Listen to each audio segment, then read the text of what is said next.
Bonjour à tous et bienvenue dans Autofocus. Alors comme promis, lors de ma toute première vidéo, je vous ai préparé une petite review du Nikon D50.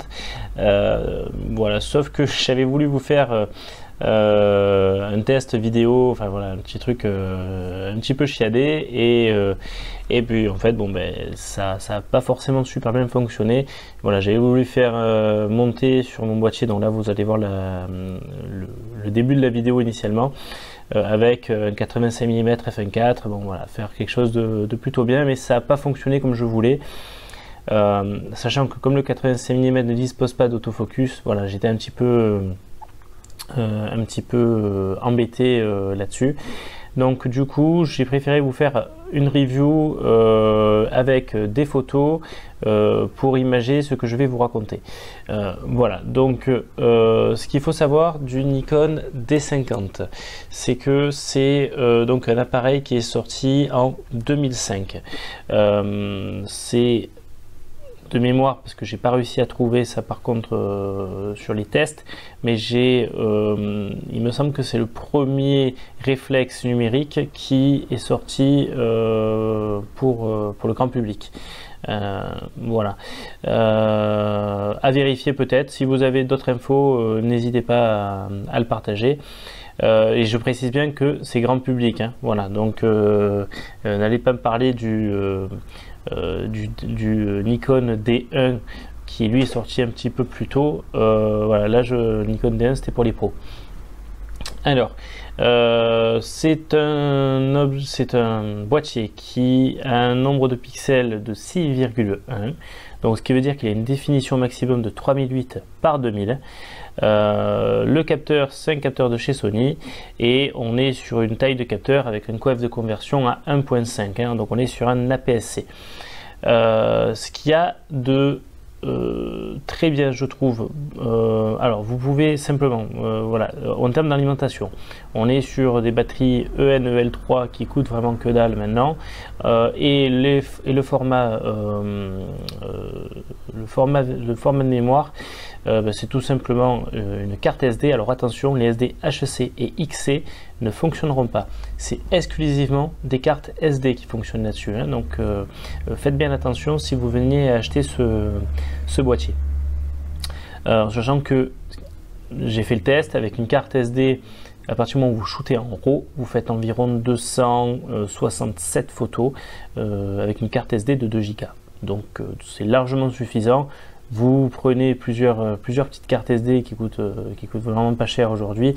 Pas besoin de prendre de la super qualité en carte SD, parce que vu que les fichiers, vu qu'on est sur un 6,1 mégapixels, l'enregistrement est assez rapide, donc ne vous inquiétez pas là-dessus. Voilà, alors ce que je trouve de très bien sur ce boîtier, c'est que je vous en parlais la dernière fois, il a en fait cette faculté, cette possibilité de recevoir des appareils, des optiques argentiques.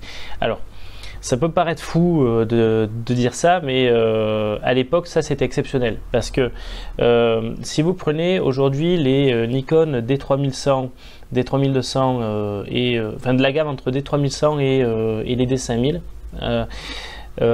vous ne pouvez pas mettre d'anciennes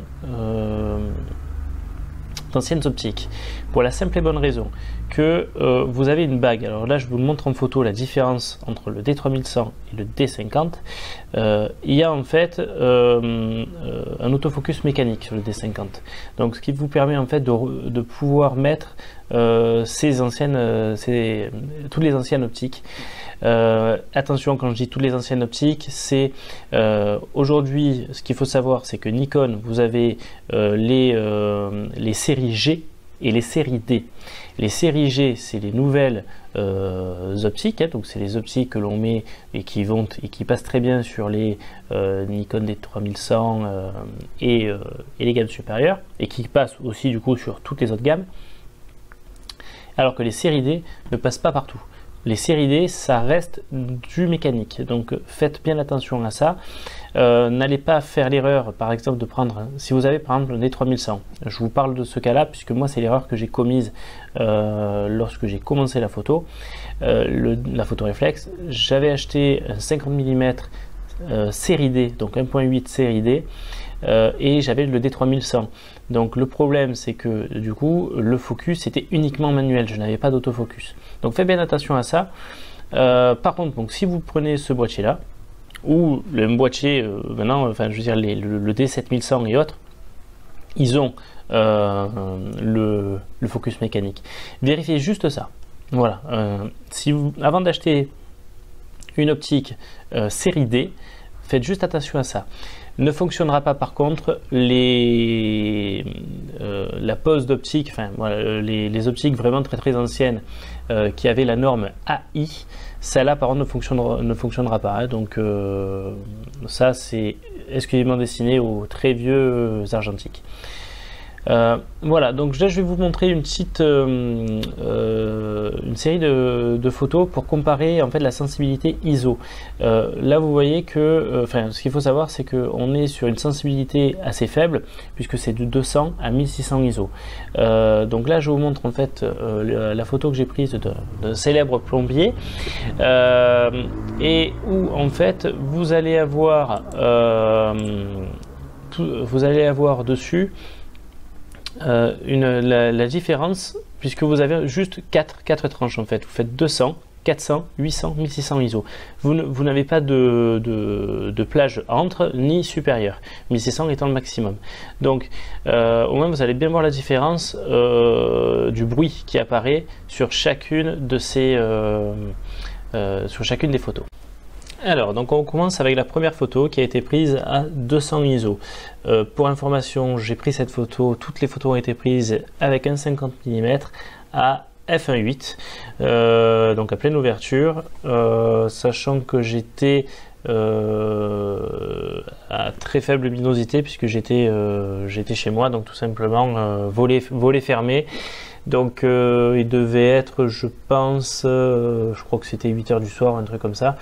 Donc, et là, il me semble de mémoire que je devais être à 1/80e de seconde, 1/8. Donc voilà.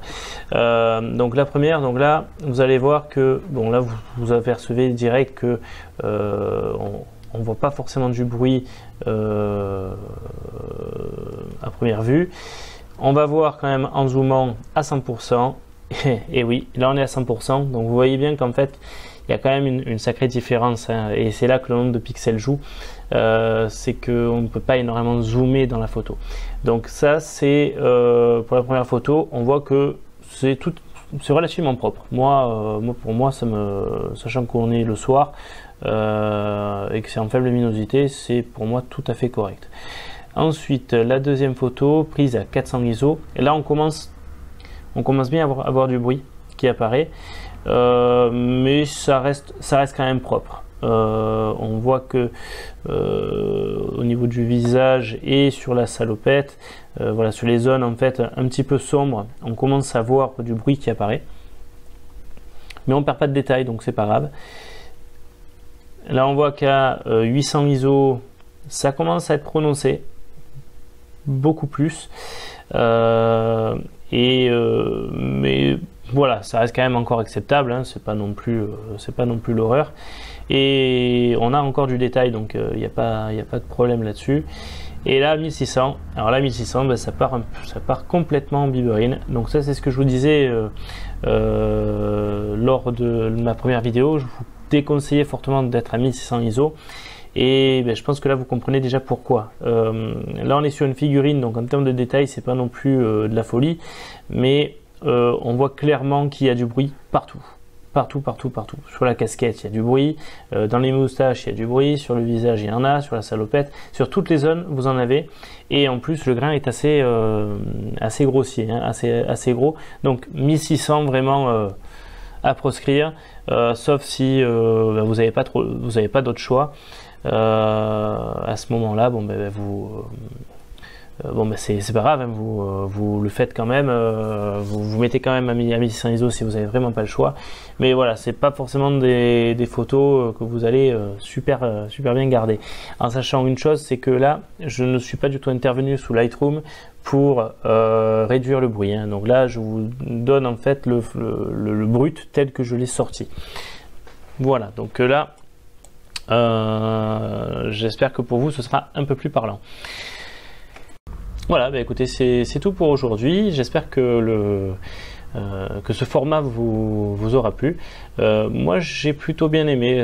J'aime bien pouvoir en fait vous faire les petits comparatifs visuellement et à poser après par-dessus mon commentaire audio. Voilà, bah écoutez, je vais simplement vous dire également que, bon, je vous en avais déjà parlé lors de la première vidéo, mais le D50, son équivalent c'est le 350D chez Canon. Moi je lui trouve énormément de qualité. Il a quand même, enfin moi je trouve qu'il a quand même un piqué relativement bon. Évidemment ça dépend toujours de l'optique que l'on met dessus. Le bruit, il n'est pas non plus monstrueux, jusqu'à 800 ISO c'est tout à fait acceptable. Voilà, moi j'aime bien ça, le fait qu'il ait une bonne prise en main, je trouve. Le fait qu'il ait le petit écran, il a un petit écran de contrôle au dessus, et ça ben, moi je suis juste super fan, c'est ce qui m'avait manqué sur le D3100 par exemple. Voilà, donc et évidemment gros point fort, donc compatible avec les optiques Nikon, donc les anciennes optiques Nikon argentiques donc, et ben, son prix aujourd'hui, hein, aujourd'hui vous le trouvez pour vraiment pas cher.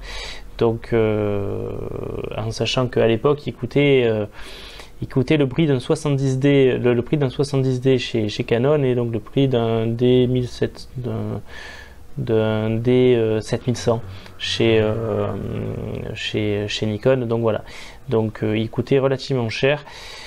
Moi donc je lui trouve énormément de points forts. Les petits trucs que je pourrais lui reprocher, c'est que on n'a qu'une seule molette de réglage pour tout, c'est-à-dire que pour régler l'ouverture et la vitesse, ben, vous n'avez qu'une molette. Moi je sais que sur le D7100 dont je ferai une review, ben, je suis très attaché à la présence de deux molettes.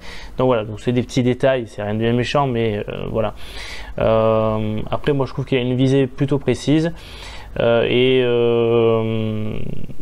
voilà, enfin moi il respire pour moi une certaine solidité, donc voilà, donc moi je vous le conseille.